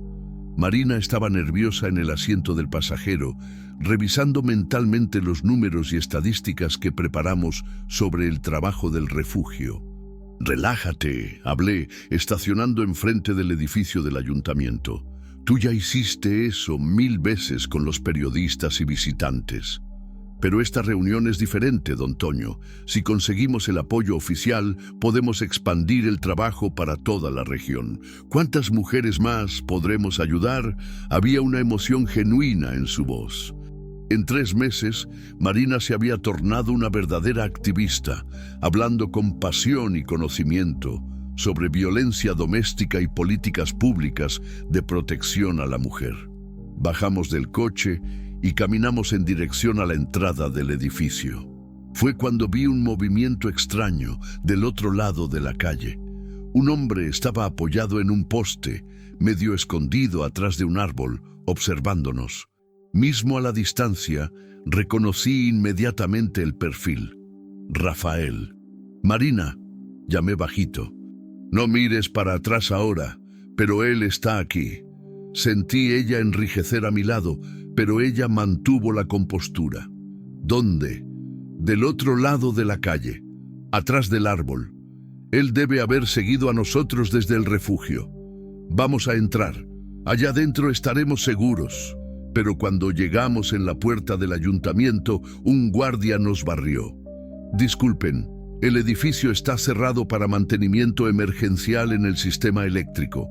Todas las reuniones fueron canceladas para hoy». Mi corazón se disparó. Rafael había planeado eso. De alguna forma, él sabía de nuestra reunión y había creado una situación para aislarnos. «Don Toño», Marina susurró, «nosotros necesitamos salir de aquí». Miré alrededor. Rafael había salido de atrás del árbol y estaba atravesando la calle en nuestra dirección. No estaba solo. Había otro hombre con él, más alto, más fuerte. Probablemente su hermano Valmir. «Para el coche», hablé, rápido. Pero cuando llegamos en el coche, vi que los neumáticos traseros estaban pinchados. Ellos se habían preparado para esta emboscada. ¡Marina!, Rafael gritó aún a unos 50 metros de distancia. ¡Para de huir de mí! Nosotros necesitamos conversar. No tenemos elección, hablé. Vamos a tener que enfrentar esto aquí mismo. Marina respiró hondo y se viró para encarar al exnovio. Cuando él llegó cerca, pude ver que estaba mucho peor de lo que la última vez. Flaco de más, ojos hundidos, barba por hacer, olía a alcohol mismo siendo mañana. «Hola, Rafael», Marina dijo con una calma que me impresionó. «¿Qué quieres?» «¿Qué quiero?» Él rió, una risa amarga. «Quiero a mi novia de vuelta, quiero nuestra vida de vuelta». «Nosotros no tenemos más nada, Rafael, acabó hace 3 meses». «No acabó mierda ninguna». Él explotó. «Tú huiste como una cobarde, ni me diste chance de explicarme, de pedir perdón. Yo te di varias chances. Tú escogiste la bebida. Yo puedo cambiar, estoy haciendo tratamiento, paré de beber». Mismo a la distancia, el olor a tequila era inconfundible. Marina balanceó la cabeza. «Rafael, tú estás borracho ahora, a las 10 de la mañana». «No estoy, no». Él gritó, dando un paso amenazador en la dirección de ella. Fue cuando me coloqué entre ellos. «Basta», hablé, con toda la autoridad que conseguí reunir. «Ella no quiere más nada contigo. Respeta eso». «¿Y quién eres tú para meterte, viejo?», Valmir dijo aproximándose también. «Eso es asunto de pareja». «No es asunto de pareja cuando el hombre persigue y amenaza a la mujer», respondí. «Eso es crimen. Crimen es tú llenar la cabeza de ella de tontería». Rafael vociferó. «Marina siempre fue una niña buena, obediente. Tú que estás corrompiéndola». «Yo no soy más aquella niña, Rafael», Marina dijo, dando un paso al frente. «Crecí. Aprendí que merezco ser tratada con respeto». «¿Respeto?», él rió de nuevo. «¿Tú estás viviendo con este viejo, haciendo Dios sabe qué, y quieres hablar de respeto? Cuida tu boca», hablé, sintiendo la rabia subir. «¿O qué? ¿Tú vas a hacer qué, viejo?». Fue cuando algo extraordinario comenzó a suceder. Sapos comenzaron a aparecer en la acera. Primero eran algunos, saliendo de las alcantarillas, de los árboles, de atrás de los coches estacionados. Después fueron decenas, centenares. En pocos minutos, la acera entera estaba cubierta de ellos. Rafael y Valmir miraron alrededor con terror. «¿Qué diablo es eso?», Valmir gritó. Los sapos no estaban solo allí.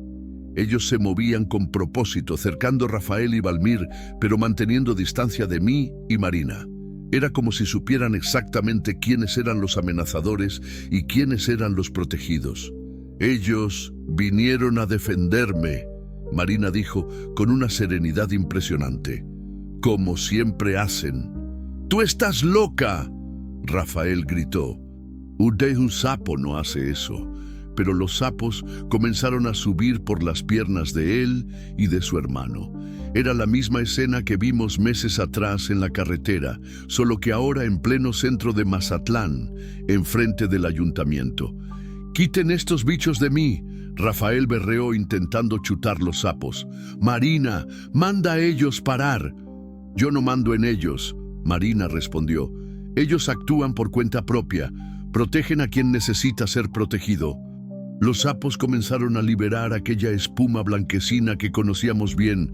Rafael y Valmir quedaron en pánico, corriendo de un lado para otro, intentando librarse de las criaturas. Pero cuanto más se debatían, más sapos aparecían. «Eso es cosa del demonio», Rafael gritó. «Tú estás poseída». «No», Marina dijo aproximándose de él sin miedo. «Eso es protección, es la naturaleza defendiendo a quien no puede defenderse solo». Fue cuando percibí que Marina no era más la misma persona. Había una fuerza en ella que iba mucho más allá de lo que yo conocía. Ella se aproximó de Rafael, que estaba cubierto de sapos, temblando de miedo y rabia. Rafael, ella dijo, con una voz que ecoaba autoridad, tú tienes una elección. Puedes continuar destruyéndote con la bebida y la rabia, persiguiendo fantasmas del pasado, o puedes buscar ayuda de verdad, aceptar que cometiste errores e intentar tornarte un hombre mejor. Yo, él gagueó, los sapos aún subiendo por su cuerpo. Si tú escoges el camino de la cura, ellos van a dejarte en paz, Marina continuó. Pero si continúas persiguiéndome, intentando lastimarme, ellos siempre van a aparecer, siempre van a protegerme. ¿Cómo tú haces eso?, él preguntó con la voz embargada. Yo no hago nada. Ellos sienten la diferencia entre amor y posesión, entre protección y violencia. Sienten cuando alguien tiene intenciones puras y cuando tiene intenciones malvadas. Rafael miró alrededor, viendo centenares de sapos con aquellos ojos rojos brillantes, todos enfocados en él. Era una imagen que iba a quedar grabada en la memoria de él para siempre. Yo solo quería a ti de vuelta, él dijo, comenzando a llorar. Tú nunca me tuviste de verdad, Rafael. Tú tenías una idea de mí, una fantasía de cómo yo debía ser, pero nunca conociste quién yo realmente era. ¿Y ahora? Ahora yo sé quién soy. Soy una mujer que ayuda a otras mujeres a encontrar su fuerza. Tengo una familia que escogí, un trabajo que amo, una misión que me da propósito. No hay lugar en mi vida para tu obsesión. Los sapos comenzaron a alejarse lentamente, pero continuaron por cerca, como centinelas vigilantes.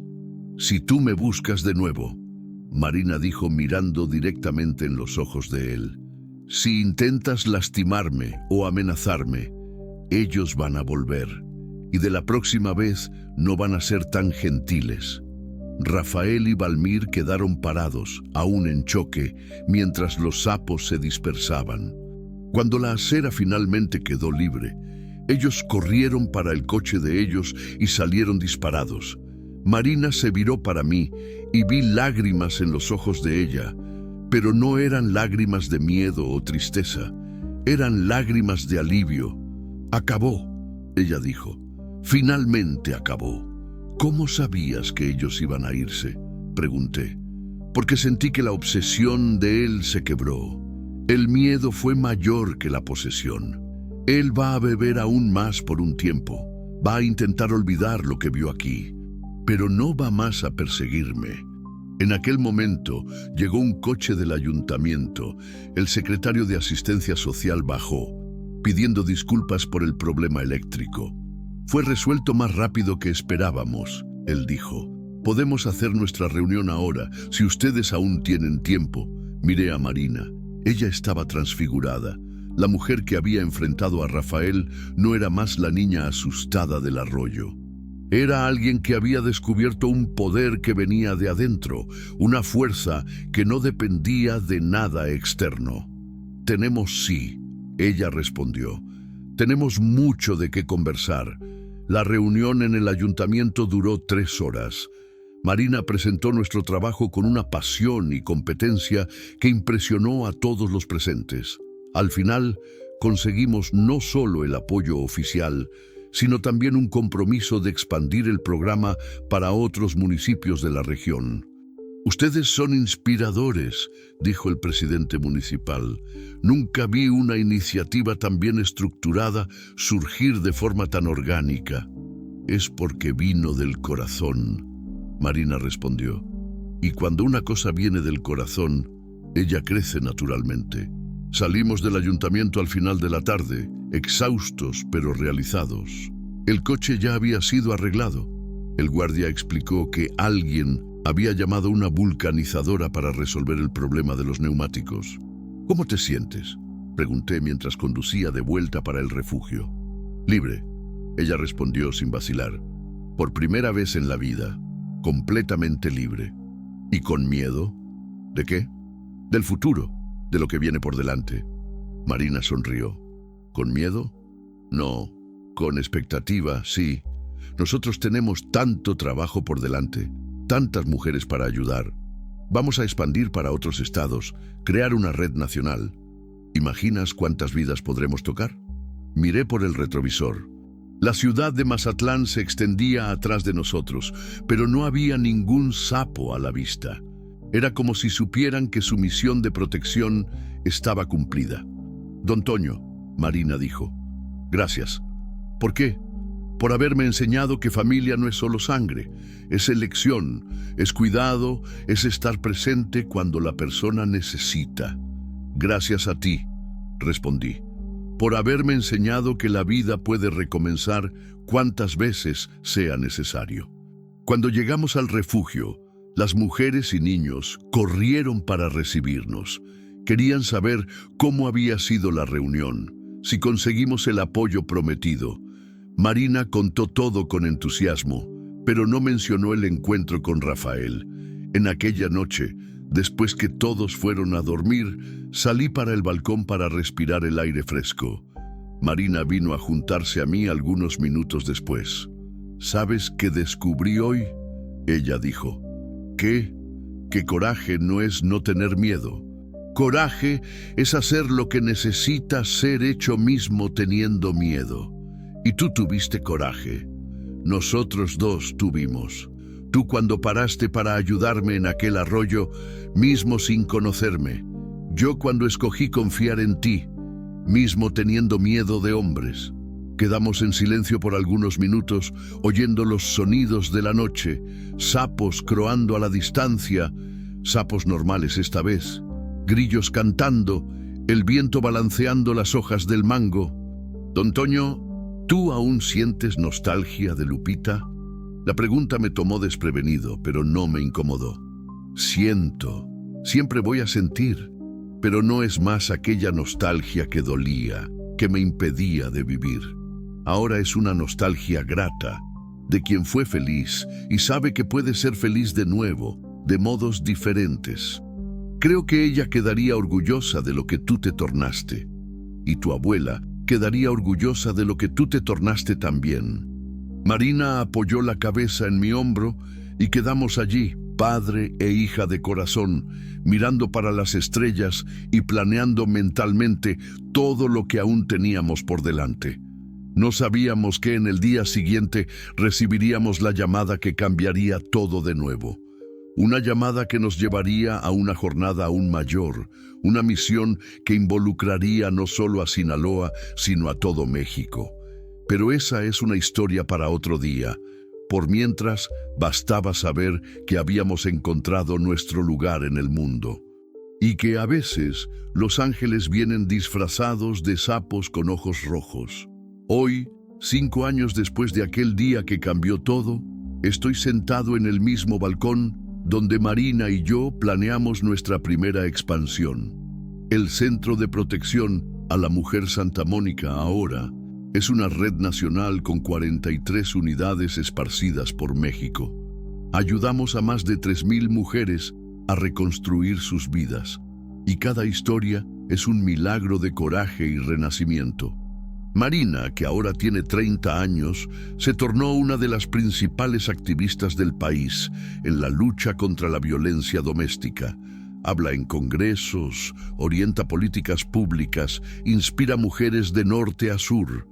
Pero continúa siendo mi hija de corazón, la niña que encontré perdida en un arroyo y que me enseñó que familia es mucho más que lazos de sangre. A veces me pregunto, ¿cómo sería mi vida si en aquel día yo hubiera pasado directo por aquel Tsuru rojo abandonado al lado de la carretera? Probablemente continuaría rodando México solo, cargando cargas y cargando también el peso de la soledad. Tal vez hubiera envejecido amargado, sin propósito, contando los días hasta jubilarme en una casa vacía. Pero el destino, o Dios, o los misteriosos sapos guardianes tenían otros planes. A veces la vida nos coloca en situaciones que parecen casualidades, pero que en verdad son encuentros marcados. Personas que necesitan encontrarse para salvar una a otra. Aprendí que no existe dolor inútil. Cada sufrimiento que pasé después que Lupita murió me preparó para entender el dolor de Marina. Y el dolor de Marina la preparó para entender el dolor de millares de otras mujeres. Lo que parecía ser destrucción era, en verdad, construcción. Lo que parecía ser fin era en verdad comienzo. Aprendí que coraje no es no tener miedo. Coraje es tener miedo y hacer lo que necesita ser hecho mismo así. Marina tuvo coraje de huir de una relación que estaba matando su alma. Yo tuve coraje de parar para ayudar a una desconocida, mismo cuando mi propia vida parecía sin sentido. Aprendí que familia no es solo quien divide nuestra sangre, pero quien divide nuestros sueños, nuestras luchas, nuestro compromiso de cuidar unos de los otros. Las mujeres que pasan por nuestro refugio no son casos sociales, son hijas, hermanas, madres que escogemos amar y proteger. Los hijos de ellas se tornaron nuestros nietos de corazón. Construimos una familia extendida basada en la elección de cuidar, no en la obligación de pertenecer. Aprendí que milagros existen, pero no siempre vienen de la forma que esperamos. No son siempre luces en el cielo o curas instantáneas. A veces son personas ciertas apareciendo en la hora correcta. A veces son fuerzas de la naturaleza que actúan cuando la justicia humana falla. A veces son sapos misteriosos con ojos rojos que saben distinguir entre amor y obsesión, entre protección y violencia. Aprendí que Dios trabaja a través de personas comunes, dispuestas a hacer cosas extraordinarias. No necesita ser pastor, padre o santo para ser instrumento de transformación. Basta estar dispuesto a parar cuando alguien necesita de ayuda. Basta tener coraje de extender la mano cuando ve a alguien cayendo. Basta creer que pequeños gestos pueden cambiar el mundo. Marina me enseñó que la fe verdadera no es aquella que acepta todo pasivamente, sino aquella que tiene coraje de decir no a lo que está errado. Fe verdadera es saber que merecemos ser tratados con dignidad. Es tener coraje de salir de situaciones que nos destruyen, mismo cuando amamos a la persona que nos lastima. Es entender que amar a sí mismo no es egoísmo, es responsabilidad. Aprendí que el amor no disminuye cuando es dividido, pero se multiplica. Cuando abrí mi corazón para Marina, no traicioné la memoria de Lupita. Por el contrario, honré lo que ella me enseñó sobre amar sin reservas. Y cuando Marina abrió su corazón para las mujeres del refugio, ella no se dividió en pedazos, sino que se multiplicó en fuerza, en sabiduría, en capacidad de transformar vidas. Hoy, cuando miro para atrás, veo que aquel día en el arroyo no fue el día en que salvé a Marina. Fue el día en que nosotros salvamos uno al otro. Ella me dio propósito, familia, razón para despertar por la mañana. Yo le di a ella seguridad, protección, la confianza de que no estaba sola en el mundo. ¿Y los sapos? Continúan apareciendo cuando es necesario. No con tanta frecuencia, pero siempre que una situación realmente peligrosa se aproxima de cualquier una de nuestras unidades. Las voluntarias más nuevas aún se asustan, pero las antiguas ya saben, cuando ellos aparecen es señal de que estamos en el camino cierto, protegiendo a quien necesita ser protegido. Si tú estás leyendo esta historia y reconoces en Marina la mujer que tú fuiste o que tú conoces, sabe que nunca es tarde para recomenzar. Nunca es tarde para decir no a lo que te destruye y sí a lo que te construye. Tú no naciste para ser tapete de nadie. Tú naciste para brillar, para ser feliz, para contribuir con el mundo de un modo único que solo tú puedes hacer. Si tú te reconoces en mí, si estás perdido en las carreteras de la vida, sin saber para dónde ir o por qué continuar, sabe que tu historia no acabó. A veces necesitamos perdernos completamente para encontrarnos de verdad. A veces necesitamos sentir que no servimos para nada para descubrir para todo lo que servimos. Tu dolor no es inútil. Tu experiencia no es desperdicio. Todo lo que tú viviste puede ser transformado en sabiduría para ayudar a otros. Y si tú eres alguien que lastimó a quien decía amar, que usó el nombre de Dios para controlar y manipular, que confundió amor con posesión, sabe que aún hay tiempo para un cambio verdadero. Pero un cambio real exige reconocer los errores, buscar ayuda profesional y aceptar que la persona que tú lastimaste tiene el derecho de seguir adelante sin ti. Amor verdadero no prende, libera. Amor verdadero no exige, ofrece. Amor verdadero no destruye, construye. La vida es hecha de encuentros, personas que se cruzan por segundos y cambian todo, miradas que se encuentran en el momento cierto, palabras que llegan cuando más precisamos oír, manos que se extienden cuando estamos cayendo, corazones que se abren cuando creemos que no hay más lugar para amor en el mundo. No pases directo por las oportunidades de ayudar. No ignores las señales de que alguien necesita de ti. Tú puedes ser el ángel que alguien está esperando. Tú puedes ser la respuesta de la oración de una persona desesperada. Tú puedes ser la diferencia entre alguien desistir o continuar luchando. Y cuando tú menos esperes, cuando estés ayudando a alguien a encontrar su propio camino, vas a descubrir que encontraste el tuyo también. Porque es así que funciona. Dando es que se recibe, perdonando es que se es perdonado, ayudando es que se es ayudado. Las carreteras de México continúan llenas de personas perdidas, lastimadas, necesitando de una segunda chance. Continúan llenas de traileros solitarios buscando sentido. Continúan llenas de marinas esperando por sus toños y de toños esperando por sus marinas.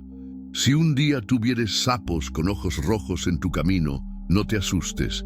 Puede ser señal de que tú estás siendo llamado para una misión mayor. Puede ser señal de que tu historia de sufrimiento está a punto de transformarse en historia de victoria. Y recuerda siempre, no importa cuán oscura esté la carretera, no importa cuán perdido tú te sientas, no importa cuántas veces tú caíste, siempre hay una nueva chance esperando en la próxima curva. Siempre hay un nuevo amanecer después de la noche más larga. Porque al final no somos definidos por las tempestades que enfrentamos, sino por la forma como aprendemos a bailar en la lluvia. No somos medidos por las veces que caímos, sino por las veces que nos levantamos. Y no somos juzgados por los errores que cometimos, sino por lo que hicimos para repararlos y para que no se repitieran. La carretera continúa, y en algún lugar de ella hay alguien esperando ser salvado por ti, y alguien esperando para salvarte también. Esa es la belleza de los encuentros que cambian vidas. Nunca sabemos si estamos siendo el ángel de alguien o si alguien está siendo nuestro ángel. En la mayoría de las veces somos los dos al mismo tiempo. Y tal vez sea esa la mayor lección que aprendí en estos 5 años, que somos todos ángeles disfrazados, esperando el momento cierto para revelar nuestras alas y volar juntos para casa.